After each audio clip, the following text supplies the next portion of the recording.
بسم اللہ الرحمن الرحیم الحمد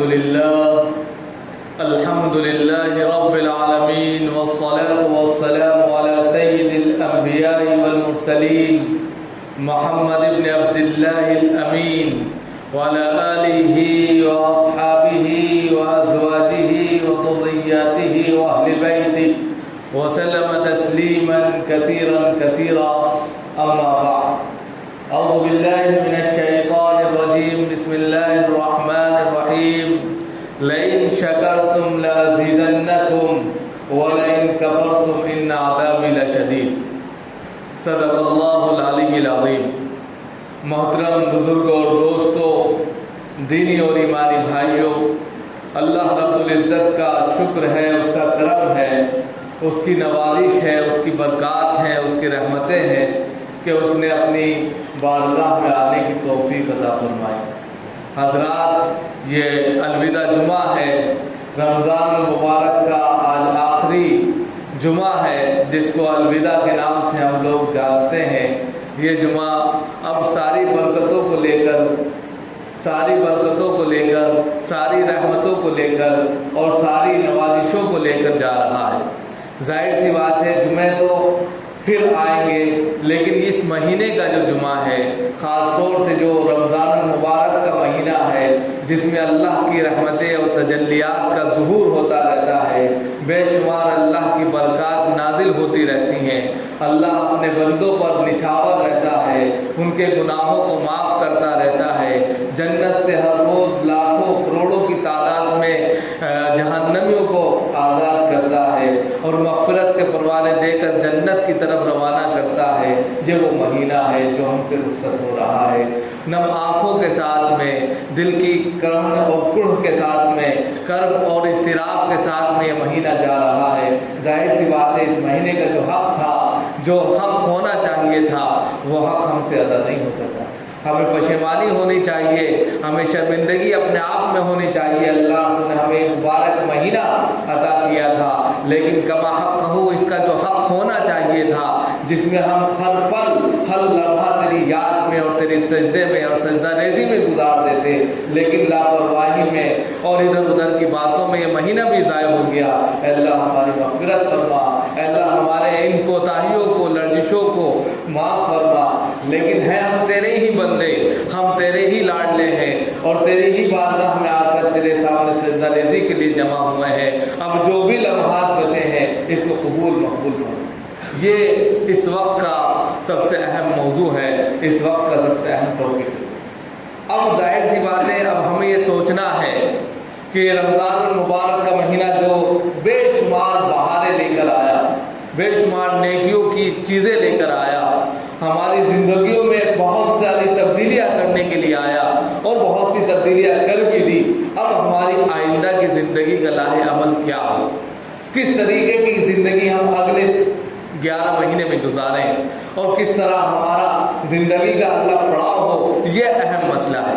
الوداع کہہ دینے سے صرف یا الوداع ہو یا الوداع کے لفظ استعمال کرنا، یا الوداع الوداع یا شہر رمضان کہنا، یا الوداع الوداع یا صلاۃ التراویح کہنا، یہ کمال کی بات نہیں ہے۔ الوداع کا مطلب سمجھنا چاہیے۔ الوداع ہم کس کو کہتے ہیں؟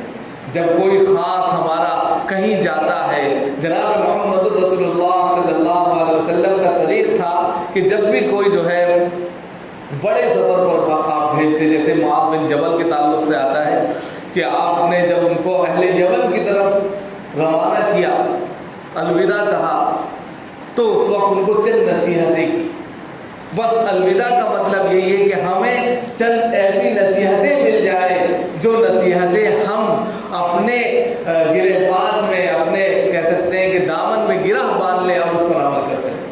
حضرت معاذ بن جبل کو اللہ کے رسول صلی اللہ علیہ وسلم نے بہت ساری نصیحتیں کی۔ ان نصیحتوں میں سب سے اہم نصیحت کیا تھی کہ تم اہل کتاب کے پاس جا رہے ہو۔ اہل یمن اہل کتاب ہیں، ان کے پاس پہلے سے کتاب موجود ہے، آسمانی کتابیں نازل ہوئی ہیں، توریت انجیل کے بارے میں وہ جانتے ہیں، نبی اور پیغمبروں کا علم ان کے پاس ہے اور تم سے زیادہ کہیں ہوگا ان کے پاس علم، لہذا تم کس طرح ان کے درمیان میں فیصلہ کرو۔ تو انہوں نے کہا کہ میں اللہ اور اللہ کی کتاب سے فیصلہ کروں گا۔ اور اگر اللہ اور اللہ کی کتاب کے درمیان وہ فیصلہ نہ ہو تو کہا جناب محمد رسول اللہ صلی اللہ علیہ وسلم کے مطابق فیصلہ کروں گا، یعنی سنت نبوی سے فیصلہ کروں گا، احادیث نبویہ کی روشنی میں فیصلہ کروں گا، کہ اس میں بھی نہیں کہا کہ اجتہد رأیی ولا آلو، کہ میں پھر اپنی رائے میں اجتہاد کروں گا اور جو صحیح لگے گا اس پر فیصلہ کروں گا۔ اب یہی ہے، ہر شخص اجتہد رأیی ولا آلو ہے۔ ظاہر سی بات ہے کتاب ہمارے سامنے ہے، رسول اکرم صلی اللہ علیہ وآلہ وسلم کی احادیث نبویہ ہمارے سامنے ہے، لیکن اس کے باوجود ہم جو ہے نہ تو کتاب کو پڑھتے ہیں نہ احادیث نبویہ کے بارے میں کوئی چیپٹر سنتے ہیں یا اس کی تعلیمات حاصل کرتے ہیں۔ ایک آخری چیز بچی ہے اجتہاد رأی والا، کہ ہم اپنے آپ میں خود غور و فکر کریں، بھائی کیا کر رہے ہیں، زندگی کس ڈھرے پر چل رہی ہے اور کس رخ پر چل رہی ہے، اور آگے کا زندگی کا جو پڑاؤ ہے وہ کہاں جانا ہے، اس کا خود اپنے آپ میں فیصلہ لینا ہے۔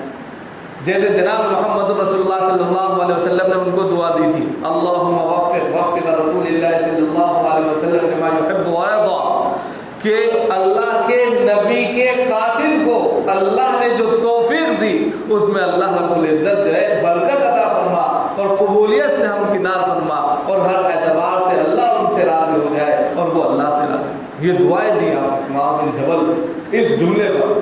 ظاہر سی بات ہے جب ان کو یہ دعا ہے تو ہر شخص کے لیے دعا ہوگی، اگر وہ صحیح معنوں میں صحیح جگہ پر اپنا فیصلہ لے لے کہ جس طریقے سے ہم نے پچھلے 25 دن 26 دن 27 دن جو ہے اللہ کی یاد میں ہر وقت نماز کا وقت ہوا تو نماز کے لیے ہم فوراً چل کھڑے ہوئے، اللہ نے جس وقت ہمیں بلایا ہم سارے کاموں کو چھوڑ کر اللہ کے دربار میں حاضری کے لیے آ گئے، دوسرے اللہ نے جو ہمیں حکم دیا روزہ رکھو صبح سے شام تک، اس کی فرما برداری میں تابعداری میں ہم لگے رہے۔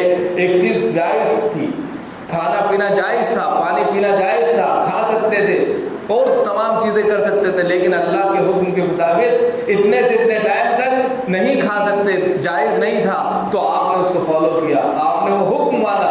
بس یہی تابعداری اللہ کو پسند ہے، اسی تابعداری کو آگے کی زندگی میں بھی آپ کو فالو کرنا، یہ اہم مسئلہ ہے۔ اور پھر یہ دعائیں جو جناب محمد رسول اللہ صلی اللہ علیہ وسلم کی دعائیں ہیں وہ دعائیں ہم سب کے ساتھ ہیں۔ اب ظاہر سی بات ہے آپ نے دیکھا رمضان شروع ہوا، مسجدیں ماشاءاللہ فل ہو گئی، ہر نماز میں مسجدیں بھر گئی۔ اب ہمیں ہر حالت میں یہ فیصلہ لینا ہے، اپنے ذہن دماغ کو پورے طور پر مطمئن رکھنا ہے کہ زندگی کے کس موڑ پر بھی ہم رہیں، کہیں بھی ہم نوکری کریں، کوئی بھی کام کریں، وقت ہوا نماز کا صلاۃ والا وقت یا نماز کو اس کے اول وقت میں ادا کر دیں۔ پھر دیکھیے زندگی میں بات کیا ہے، اگر واقعی میں آپ نے اس رمضان میں اللہ کی عبادت کی ہے، اللہ کی خوشنودی حاصل کرنے کے لیے تگودہ کی ہے، محنت مشقت کی ہے، تو پھر اس کا اثر پورے 11 مہینے پر ہونا چاہیے۔ اور اگر یہ اثر صرف عید کے دن تک ہے یا عید کی نماز تک ہے تو پھر بہت افسوس کی بات ہے، اس لیے کہ آپ کے روزے صرف کیا رمضان کے لیے تھے، آپ کی عبادت کیا صرف رمضان کے لیے محدود تھی، آپ کی للہیت کیا صرف رمضان تک محدود تھی، آپ کا اللہ کو خوش کرنا کیا صرف رمضان کے لیے محدود تھا، تو یہ افسوس کی بات ہے، کیونکہ اللہ نے دن تو سب برابر بنائے ہیں اور دن کے ساتھ ساتھ مہینے بھی برابر ہیں، بس یہ ہے کہ اللہ کا یہ مہینہ ہے، اس میں اللہ اجر زیادہ دیتے ہیں، اجر اس میں بڑھا دیتے ہیں، ثواب بڑھا دیتے ہیں، لیکن ساتھ ساتھ جو ہے جو فرضیت ہے، جو ہر شخص پر فرض عائد ہوتی ہے، جو 5 وقتہ نمازیں ہیں، جو اور دوسرے تمام کام ہیں، جو اخلاقیات ہے، جو اسلامیات ہے، جو عبادات ہے، جو معاملات ہیں، ان کو بھی صحیح رکھنا اسلام کا اہم ترین جز ہے اور یہ بھی عبادت میں شامل ہے۔ لہذا اگر ہم ایسا کرتے ہیں تو یہ رمضان ہمارے لیے مبارک ہے، اس کی ایک ایک لمحہ اور اس ایک ایک ساعت ہمارے لیے مبارک ہے، اور اگر یہ زندگی میں ہمارے نہیں آتا اور ہم اس سے دور ہوتے ہیں تو ہمیں اپنے اوپر افسوس کے ساتھ ساتھ غور و فکر کرنی چاہیے، ایسی کیا بات ہے جس کی وجہ سے ہمارا دل دین کی طرف نہیں لگ رہا ہے، اللہ کی جانب نہیں بڑھ رہا۔ اس لیے کہ زندگی بہت مختصر زندگی ہے، بہت مختصر، اس زندگی کو آپ اندازہ نہیں لگا سکتے، پل بھر میں یہ زندگی چلی جائے گی، ایک سانس ہے جو آ اور جا رہی ہے تو انسان کی زندگی ہے. اگر یہ سانس تھوڑی دیر کے لیے رک جائے تو زندگی ختم ہے. لہذا اس زندگی کا صحیح معنی اور صحیح مطلب یہی ہے کہ ہم اپنی زندگی کو تمام کاموں میں لگانے کے ساتھ ساتھ اللہ کی خوشنودی کو بھی حاصل کرنے میں لگائیں. اگر ہم نے اللہ کی خوشنودی حاصل کرنے میں نہیں لگایا تو یاد رکھو اس زندگی کے بعد ایک اور زندگی ہے جس کا نام آخرت ہے. وہاں کیا ہوگا؟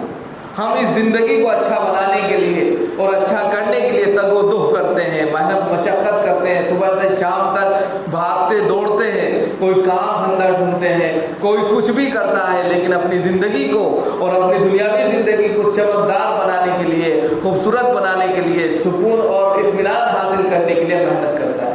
یہ محنت کرنا بہت اچھی بات ہے. قرآن بھی کہتا ہے یا ایھا الذین آمنوا اذا نودی للصلاۃ من یوم الجمعہ فاسعوا الی ذکر اللہ وذروا البیع ذلکم خیر لکم ان کنتم تعلمون فاذا قضیت الصلاۃ فانتشروا فی الارض وابتغوا من فضل اللہ. لیکن یہاں شرط لگائی جب نماز سے فارغ ہو جاؤ تو زمین میں پھیل جاؤ.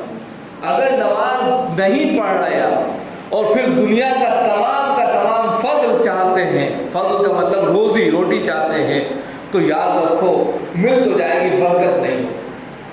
مل تو جائے گی، جو قسمت میں ہے وہ لکھا ہے. رفعت الاقلام وجفت الصحف، تقدیریں لکھ دی گئی ہیں، قلم توڑ دیے گئے. جو کچھ آپ کی تقدیر میں ہے وہ مل کر رہے گا، لیکن فی نفسی اطمینان، سکون، اطمینان قلب، یہ ساری چیزیں میسر نہیں ہوگی. آج ہم دیکھتے ہیں کتنے ایسے لوگ ہیں سب کچھ ہے ان کے پاس لیکن اس کے باوجود اطمینان نہیں، سکون نہیں.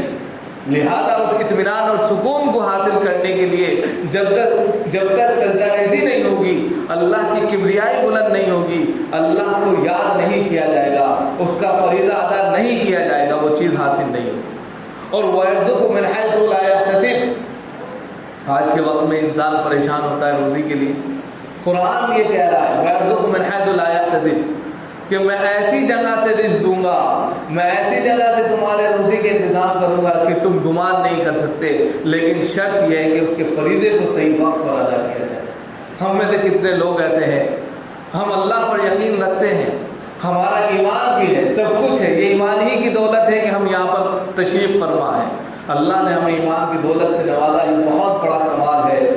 کل قیامت کے دن اس ایمان کی بنیاد پر ہم جنت میں جائیں گے اور ظاہر سی بات ہے اللہ ہماری مغفرت فرمائے گا، جنت الفردوس کا اعلیٰ مقام ہمیں حاصل ہوگا.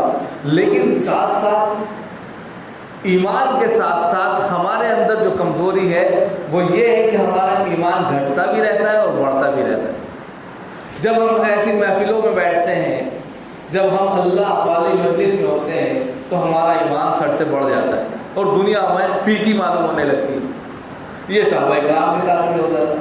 اور جب ہم دنیاوی زندگی میں جاتے ہیں، بازاروں کی زینت بن جاتے ہیں، بازاروں میں ٹہلتے ہیں، گھومتے ہیں، تو پھر ہمیں دنیا اچھی لگنے لگتی ہے جو ایک دھوکہ ہے. لکنھا خداعۃ غرار، دنیا ایک دھوکہ ہے، ایک بوڑھی عورت ہے.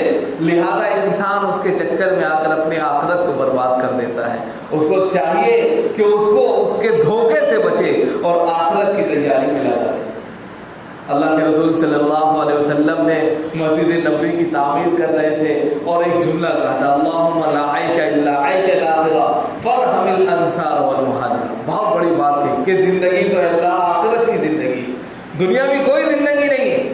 کسی نے 10 پلاٹ خرید لیے، بینک بیلنس بنا لیا، خوب بڑی فیکٹری ڈال لی، بہت ساری چیزیں کر لی. یہ دنیاوی زندگی ایک دھوکہ ہے، ایک لمحے میں ساری چیزیں یہیں چھوڑ کے جائیں. آپ دیکھتے ہیں کہ جب ایک انسان اس دنیا سے جاتا ہے، ہزاروں لوگ اس کے ساتھ میں ہوتے ہیں، تو وہ اپنا وجود بھی خود نہیں لے کر جا سکتا، دوسرا کا محتاج ہوتا ہے. تو دنیا جتنی کمائی ہو تو سب پھینک کر چلا گیا. حدیث میں آتا ہے مالی مالی مالی، بندہ نعرہ لگاتا ہے، چلاتا ہے کہ میرا مال میرا مال میرا مال. ہر شخص جو کماتا ہے اس پر گھمنڈ کرتا ہے، تکبر کرتا ہے. ہر شخص جو حاصل کرتا ہے اس پر فخر کرتا ہے. سب طرح کے الگ الگ بندے.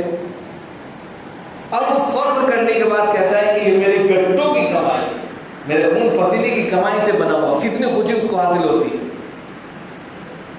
اسی کو کہا مالی مالی مالی 3 دفعہ جناب محمد رسول اللہ صلی اللہ علیہ وسلم نے کہا کہ بندہ کہتا ہے میرا مال میرا مال میرا مال، لیکن اس کا تو کوئی مال ہے نہیں. اکلا فابلا، یعنی کھایا اور ختم کر دیا، وہ اس کا مال ہے. ابلسا، کوئی چیز پہنی اور اس کو پھاڑ دی. ایک وہ مال اس کا ہے جو اس نے کھایا اور ختم کر دیا، دوسرا وہ مال اس کا ہے جو اس نے پہنا اور پھاڑ دیا، تیسرا وہ مال ہے جو اس نے غریبوں پر تقسیم کیا، محتاجوں اور بے سہارا پر تقسیم کیا، مسکینوں اور فقراء پر خرچ کیا اور اس کو جمع کر لیا. اس کو کیا کر دیا؟ اس کو کیا کر جمع، اس کو جمع کر لیا، محفوظ کر لیا. اور اس کے بعد جتنا مال ہے سب کا سب دوسروں کا ہے، اس کا نہیں. آپ دیکھتے ہیں آپ نے جو خیرات کی ہے، آپ نے جو صدقات کیے ہیں، آپ نے جو کسی کی مدد کی ہے، تعاون کیا ہے، وہی اصل مال آپ کا ہے جو کل اجر کی شکل میں، ثواب کی شکل میں آپ کو ملے گا. یا وہ مال آپ کا ہے جو آپ نے کھایا اور ختم کر دیا، یا وہ مال آپ کا ہے جو آپ نے کپڑے خریدے پہنے اور پھاڑ دیے. اس کے علاوہ جو بھی مال ہے سب دوسروں کا، وراثت تقسیم ہوگی. قرآن کے اندر پورا معاملہ ہے، آپ اس کو اپنا مال کر ہی نہیں سکتے. یوصیکم اللہ فی اولادکم للذکر مثل حظ الانثیین فإن كن نساء فوق اثنتین فلهما الثلثان مما ترک. ہر چیز بڑھ جائے گی، بھائی بھائی بڑھ جائیں گے، ایک ایک لمحہ اور ایک ایک چیز آپ کی جو بڑھ جائے گی، تو پھر کہاں سے ہوگی آپ کا مال؟ لہذا اپنی زندگی میں جو بھی زندگی آپ کو ملی ہے، اس زندگی میں کار خیر کیجئے، ایسے کام کیجئے جو آخرت میں آپ کے لیے نجات کا سبب ہو، نجات کا ذریعہ ہو، اور وہ آخری آرام گاہ آپ کے لیے سکون کا باعث ہو، اور آپ کی اس دنیا کے اندر کارکردگی ایکٹیویٹی جو ہے وہ ایسی ہو کہ آخرت کی ایکٹیویٹی پر بھاری پڑ جائے، اور آخرت میں اعلیٰ علیین میں آپ کو جگہ مل جائے، اور جنت الفردوس آپ کا آخری مقام ہو. یہی اگر چیز ہم ابھی سے تدبر کریں اور اگلے مہینوں میں بھی اسی طرح کوشش جاری رکھیں، تو انشاءاللہ ثم انشاءاللہ اس دنیا میں بھی ہم کامیاب ہوں گے اور آخرت میں بھی سکون. اللہ